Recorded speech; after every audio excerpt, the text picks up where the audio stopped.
Hello, my name is Rachel Dawson, and the first memory I want you to picture is not a childhood birthday or a family dinner, but the sound of glass breaking across my skull as my father swung a beer bottle at me in our living room.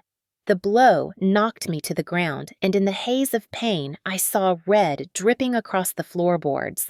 I was 28, working long night shifts as a nurse, and all he wanted from me was $600 in rent money he claimed I owed.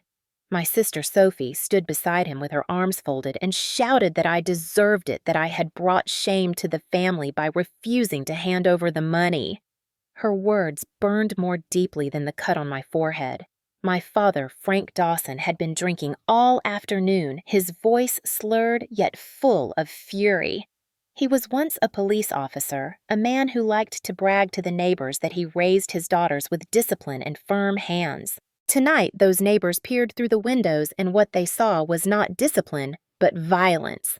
Their phones were raised, their whispers carried into the night. The humiliation was as sharp as the bottle that had shattered. I remember the smell of alcohol hanging in the air, the weight of betrayal pressing on my chest, and the dizzy realization that my own family had turned me into a spectacle. My mother Linda hovered in the corner, wringing her hands, her lips trembling as if she might help me. Yet when Frank glared, she looked away.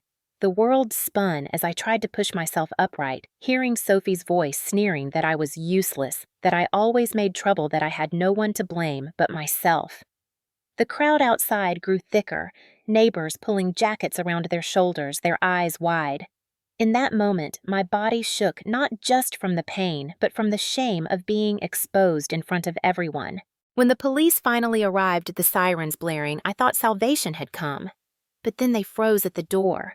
Officer Miller and his partner stared at Frank as if they were looking at a man they knew, a man they hesitated to confront.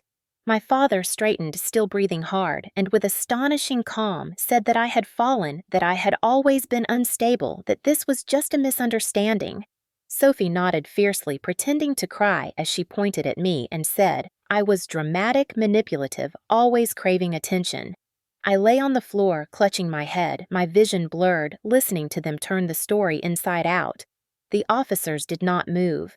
They looked at each other, uncertain, as if Frank's history in uniform outweighed the blood on my face. I realized then that the nightmare was not only the blow from the bottle, but the silence of those who should have protected me. The humiliation was complete. Neighbors recording my sister accusing my mother silent. The police hesitating. Every piece of power seemed stacked against me. Yet inside me a fire flickered. I knew something they did not. I had been holding a secret that could shift the balance, a truth that would strip away their lies and reveal who I truly was. Before I take you further into this story, I need you to listen closely because the twists ahead will leave you breathless just as they left my family in ruins. I should introduce myself properly before the rest of the storm unravels. My name is Rachel Dawson, and at 28, I live in the same worn-out neighborhood where I grew up, though I always dreamed of escape. By day, or rather by long nights, I work as a nurse standing in fluorescent hospital halls caring for strangers with compassion I rarely received at home. The paycheck is steady but modest enough to cover bills and a few quiet investments, never enough to satisfy the endless demands of my family. My father, Frank Dawson, is 60, retired from the police force, a man whose pride has only grown sharper since leaving the badge behind. He drinks heavily, laughs loudly in front of neighbors, and tells anyone who listens that he raised his daughters with discipline and strength. He boasts that his household is a model of order. The truth is different. Behind closed doors, his temper ignites at the smallest spark. As children, my sister Sophie and I grew up flinching at the sound of his boots on the floor. There were slaps, shoves, long nights of silence, and I learned early that raising my voice would only invite more punishment. My mother, Linda Dawson, always delicate and anxious, never defended us. She cared more about appearances than wounds. When Frank shouted, she urged us to be quiet so that the neighbors would not hear. Her favorite phrase was that we must not ruin the family name. Over the years, I internalized that silence until it almost swallowed me. Sophie, 3 years older than me, learned a different tactic. She attached herself to Frank's authority and often repeated his criticisms as if they were her own thoughts. To the outside world, she appeared successful, dressed neatly, posting photographs of fancy dinners, but the truth was, she was drowning in debt. Credit card bills piled up, and she relied on Frank to bail her out. Whenever she needed money, the easiest target was me. They saw me as the convenient wallet, the younger sister who worked endless shifts yet still had no husband, no children, and therefore no obligations that counted. The irony was sharp. I was labeled a burden, though I paid my own way and never asked them for anything. In fact, the house I lived in, the very house where Frank demanded rent, had once been partially financed by my savings, yet he erased that contribution from memory and claimed it entirely as his. To him, I was simply another tenant under his roof. To Sophie, I was the scapegoat she could blame for every financial mishap. To Linda, I was a danger to the fragile illusion of respectability she guarded. This was the stage set long before the night of the bottle. My life was not defined by peace, but by endurance. Every smile I forced at work, every quiet nod to friends who asked about my family, was built on layers of fear and resentment. I had survived years of blows and insults, and each time I convinced myself it was easier to endure than to fight. But endurance is not the same as acceptance. Deep inside, I carried a silent rebellion.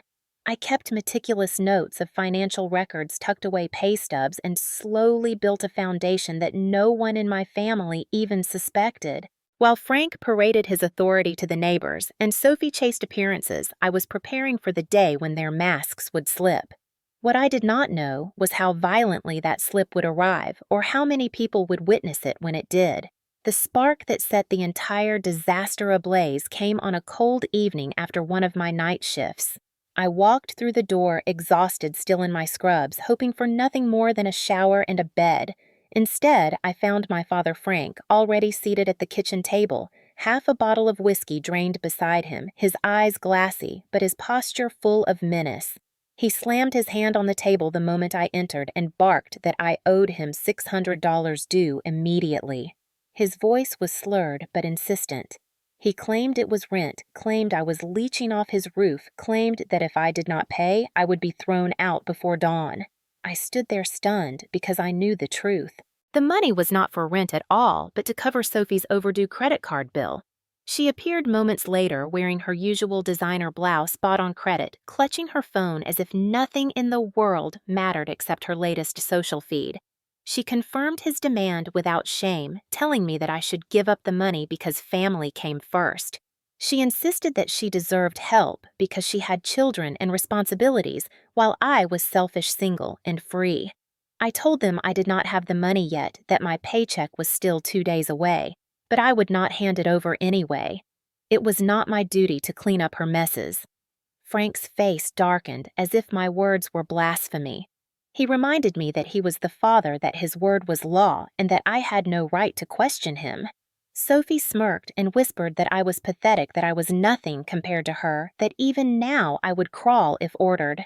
Their voices blended into a storm of accusation. Frank accused me of being ungrateful after all he had done. Sophie accused me of being jealous of her so-called perfect life. Linda shuffled in from the living room, clutching her apron, eyes darting nervously between us. She urged me softly to just hand over the money and end the argument. She said it was not worth upsetting the family peace. I looked at her and realized her peace always meant my silence. My heart pounded as I stood there in the kitchen facing the three of them. The demand was simple, $600, but the weight behind it was years of control and humiliation. I said clearly that I would not pay, that I would not hand over another cent to cover debts that were not mine.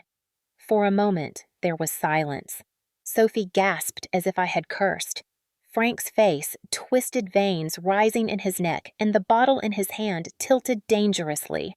I had challenged his authority, and in this house, that was the greatest crime. The argument erupted louder, Sophie shouting that I was tearing the family apart, Linda pleading with me to be reasonable, Frank pounding the table until the wood shook. The tension was unbearable, and I could sense that the confrontation would not end with words. It was only a matter of time before it exploded into something far worse.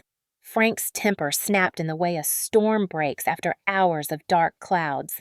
He rose from the table unsteady, yet fueled by liquor, gripping the half-empty bottle with his scarred hand. I had seen that look before as a child, the glare that meant there would be no reasoning, only rage. He shouted that he was the man of the house, that no daughter of his would defy him, that if I wanted to live under his roof, I would learn obedience the hard way. Sophie's eyes glittered with something almost triumphant as she stood back, urging him on with cruel words. She told him to teach me a lesson to make sure I never dared talk back again. Linda wrung her hands in the corner, her voice trembling as she said that this was going too far, but when Frank shot her a glare, she fell silent. The bottle swung and shattered against my head before I could step back. The impact sent me crumpling to the floor, my palms scraping against the wood as the room spun and the sound of ringing filled my ears. Warm liquid seeped down into my hair, and I realized with horror that I was bleeding. Sophie leaned over me with a sneer, telling me I was pathetic, that I always made myself into the victim, that I deserved exactly what I got. Her words cut more deeply than the blow. Linda crouched beside me for a moment and whispered in a hurried voice that I should not fight back, that I should not call for help, that if I reported this I would only destroy the family. Her whisper was sharp, almost desperate, as she added that I would be the one responsible if our name was ruined. I stared at her in disbelief, wondering how a mother could prioritize reputation over the safety of her child. Outside the window, I could hear neighbors gathering, their murmurs rising. Some had their phones pointed at the house, their lenses capturing what was happening inside. For years, Frank had boasted to these very people that he raised his daughters with strictness and honor, that his household was an example of discipline. Now those same neighbors were whispering that his discipline looked a lot like cruelty. My body throbbed with pain as Frank towered over me, still shouting that I was a disgrace, that without him I would be nothing, that he had sacrificed everything for me. His words dripped with venom, but in that haze I also recognized a pattern I had lived under all my life. This was not love, it was control. It was not discipline, it was domination. Sophie's shrill voice added fuel, declaring that I had always been jealous of her, that I had no friends, no future, nothing but bitterness.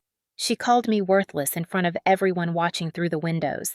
I tried to push myself up, but dizziness forced me back down.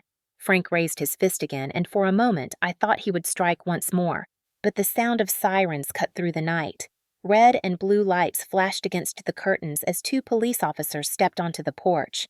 For a moment, hope flared in my chest, but that hope faltered as I saw the hesitation in their faces. Officer Miller recognized Frank instantly. They exchanged a look heavy with history. Frank straightened his shoulders and quickly changed his tone, insisting loudly that I had tripped and fallen, that he was trying to help me, that I was unstable. Sophie rushed forward with tears that looked forced, insisting to the officers that I had a habit of making up stories, that I loved drama, that I was trying to tear the family apart. Linda stood behind them, wringing her hands, nodding faintly, whispering that she did not want trouble. The officers glanced at each other, uncertain, as though Frank's past as one of their own made them reluctant to act. I lay on the floor, my vision blurred, my head pounding, humiliated not only by the assault, but by the way the people meant to protect me, hesitated. Every whisper from the neighbors, every false accusation from Sophie, every calculated lie from Frank pressed down on me. In that moment, I felt stripped bare, yet a spark of defiance flickered inside. I had endured for too long. Tonight would not end the way they expected. Flat on the floor with the taste of iron in my mouth, I felt my body giving way, but my mind refusing to surrender. I had been here before, in different forms, bruises hidden under long sleeves, excuses made for black eyes, and silence chosen because I was told no one would believe me. Tonight, something inside broke through that silence. My voice cracked as I forced out the words that could change everything. I whispered for the officers to check the desk drawer where Frank kept his files. Frank immediately barked that I was delusional, that I was trying to frame him, that nothing in that house belonged to me. His face reddened with panic, his words slurring with fury, and for the first time I saw fear in his eyes. Officer Miller paused at the doorway, uncertain. He knew Frank from the old days on the force, respected him once, maybe even owed him. That history hung in the air heavier than the smell of alcohol. Sophie quickly stepped forward, tears streaking her cheeks as she insisted that I was unstable, that I had always sought attention, that this was another stunt to ruin her life. Her voice rose until it was nearly a scream echoing across the neighborhood where cameras continued to record.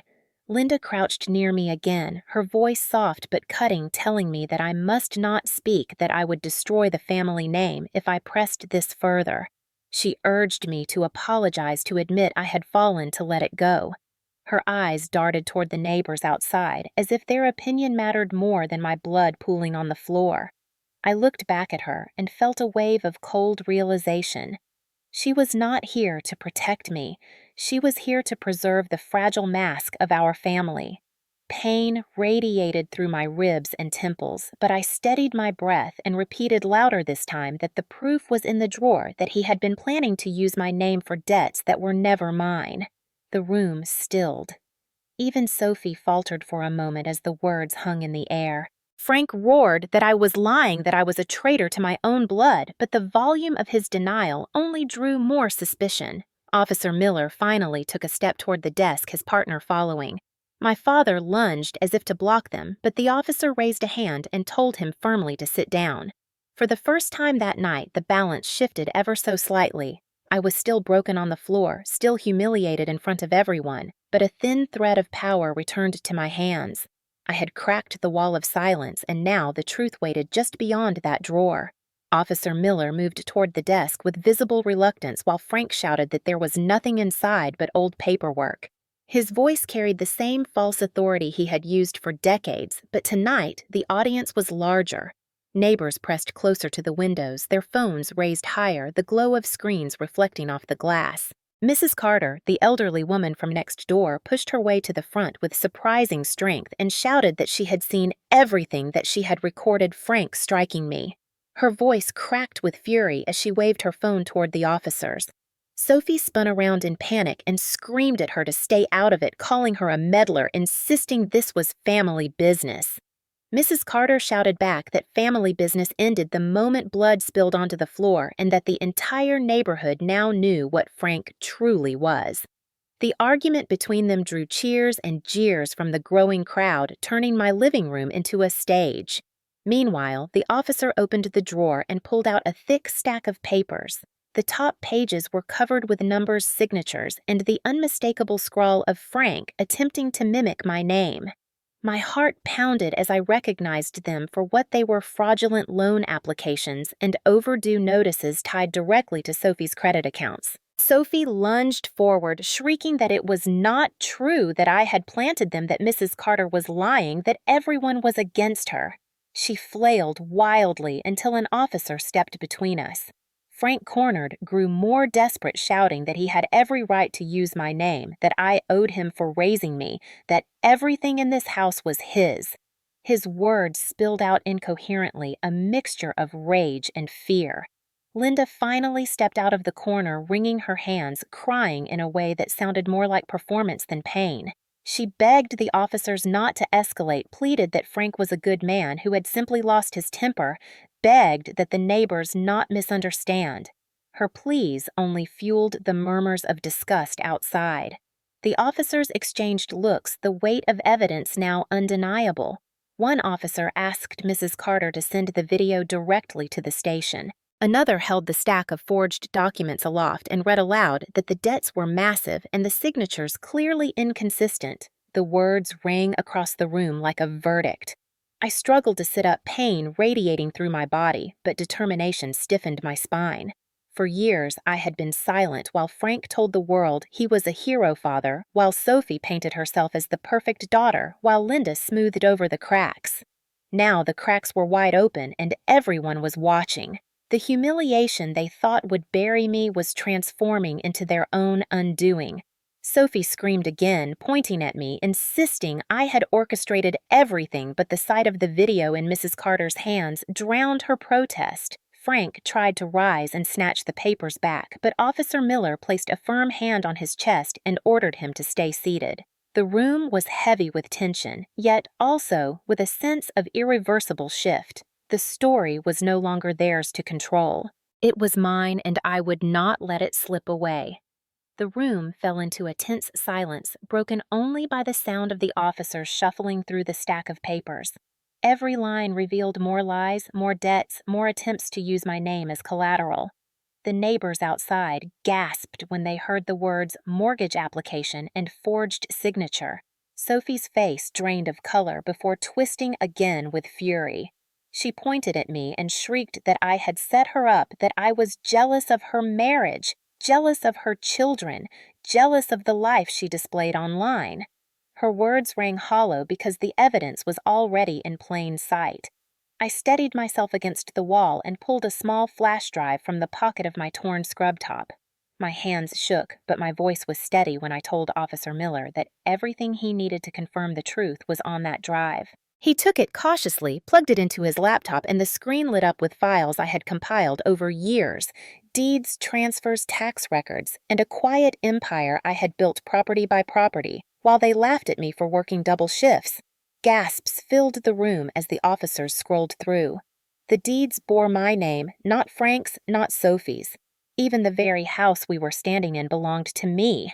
Mrs. Carter let out a triumphant cry, telling the neighbors that the truth had finally surfaced.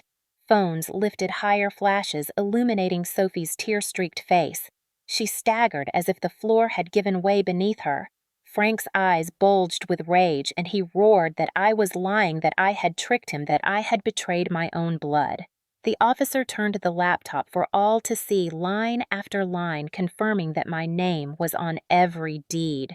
The crowd outside erupted into whispers and laughter, their voices slicing through the night. I looked directly at Frank and Sophie and told them with calm precision that while they had mocked me for being poor, I had been building something real.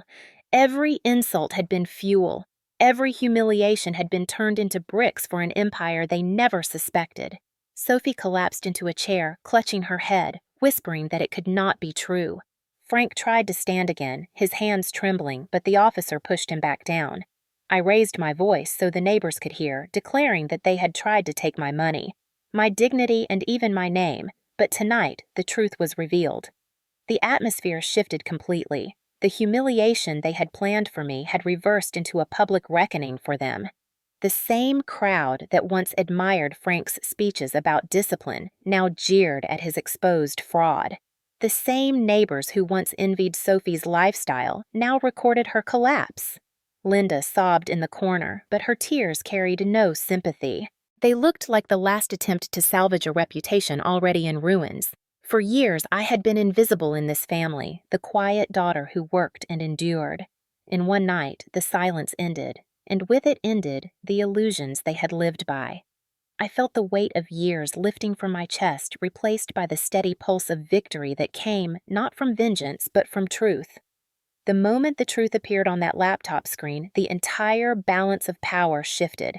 Officer Miller stood taller, his hesitation replaced with authority as he declared that forged signatures and fraudulent mortgages were serious crimes.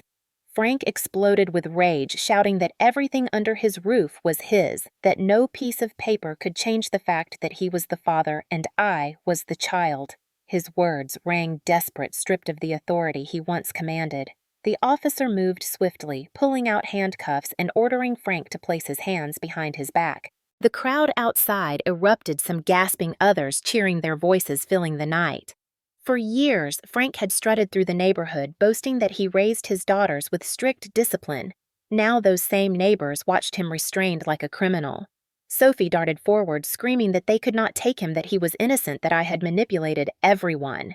She turned on Mrs. Carter again, pointing and shrieking that the old woman was lying, that her video was staged. Mrs. Carter stood her ground and shouted back that the truth was captured frame by frame, and the neighbors nodded in agreement. Sophie's protests only deepened their disgust. Linda stumbled toward the officers with tears streaming down her face, clutching her apron as if it were a lifeline. She begged them to stop, to give Frank another chance, insisting that he was a good man who had simply lost control. Her pleas sounded rehearsed, the same excuses she had repeated for decades. The officers ignored her and clicked the cuffs shut around Frank's wrists. The metallic snap silenced the room. Frank struggled, shouting that I would regret betraying him, that I would pay for this humiliation, but his threats only exposed his weakness. I stood slowly, every muscle aching, blood still drying in my hair, but my voice came out clear. I told him that for years he had called me poor, useless, a burden, yet he had relied on me to cover his debts and his lies. Tonight, the world saw who was truly powerless. Sophie collapsed against the wall, sobbing, though her tears looked more like frustration than grief. Linda clung to the doorframe, whispering that the family was ruined, but the neighbors outside laughed bitterly, saying the family had ruined itself. Phones continued recording flashes, illuminating every crack in their facade. Frank was dragged toward the patrol car, his shouts muffled by the crowd's jeers. Sophie tried to follow, but the officer blocked her path. She screamed that this was my fault, that I had destroyed everything, but her words were drowned out by the chant of the neighbors calling for justice. For the first time in my life, I felt the weight of their voices behind me instead of against me. The humiliation that had defined my childhood was now theirs. The empire of control they built on fear had collapsed under the gaze of the entire community. Weeks later, the courthouse became the stage for the final act of our family's unraveling. The case moved swiftly because the evidence was overwhelming. Lawyer Johnson sat beside me, his calm voice reminding me that the documents, the video, and the testimonies would speak louder than any accusation. I entered the courtroom with my head held high, despite the faint scar still hidden in my hairline. Frank was brought in wearing the plain jumpsuit of a detainee, his once proud posture sagging under the eyes of former neighbors who had come to watch. Sophie sat behind him, her face pale, her whispers frantic as she tried to convince anyone who would listen that this was all a mistake. Linda clutched a handkerchief in the gallery, crying quietly, but her gaze never met mine. The judge listened patiently as the prosecution presented the video Mrs. Carter had captured. The sight of Frank swinging the bottle silenced the room. The forged contracts were displayed on the projector, each bearing a sloppy imitation of my signature. Expert witnesses confirmed the handwriting was false. The murmur of the gallery grew louder with every page. Lawyer Johnson then presented the deeds in my name, proving not only my independence, but also the depth of Frank's deception. Sophie attempted to testify, claiming I had plotted everything, but under cross-examination, her words collapsed.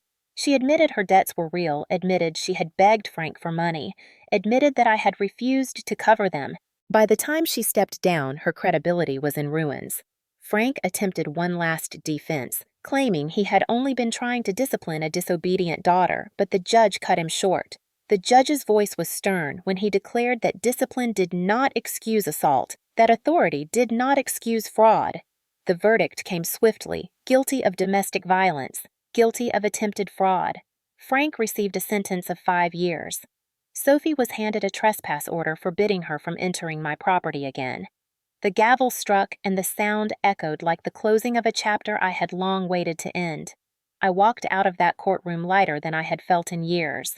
The morning after the verdict, I woke to the sunlight pouring through the windows of my new apartment, a place I had chosen not because it was large or luxurious, but because it was mine alone. The silence felt different from the silence of my childhood home. This was not the silence of fear, but of peace. I made coffee and looked out across the street where the city stirred to life, ordinary and safe. Messages flooded my phone from neighbors who had watched the trial. Mrs. Carter wrote that she had never been prouder to see someone stand up for themselves. Others sent notes of encouragement, some admitting they had once believed Frank's stories about being a model father, but now saw the truth. The community that once looked at me with pity now looked at me with respect. At work, my colleagues asked gently if I was all right. I smiled for the first time in weeks and said that I was not just all right, I was free. I carried myself differently, shoulders back, eyes steady. The scars remained, but they no longer defined me. I thought often of Linda, who had chosen silence of Sophie, who had chosen greed of Frank, who had chosen violence, and I realized none of their choices were mine to carry anymore. They had lost everything by trying to break me. I had gained freedom by refusing to bend. Standing in my new kitchen, I whispered the words I had waited years to say. I am not a burden. I am not worthless. I am not silent. My father bragged that he raised me with discipline. My sister shouted that I deserved every blow. My mother begged me not to ruin the family name. But in the end, it was their lies that collapsed, not me. The house they claimed was theirs belongs to me. The life they tried to destroy is stronger than ever. And as I stepped onto my balcony that morning, I breathed in the crisp air and felt a certainty settle into my bones. They mocked me for being poor, for being weak, for being alone. Yet they walked away with nothing, and I walked forward with everything that truly mattered.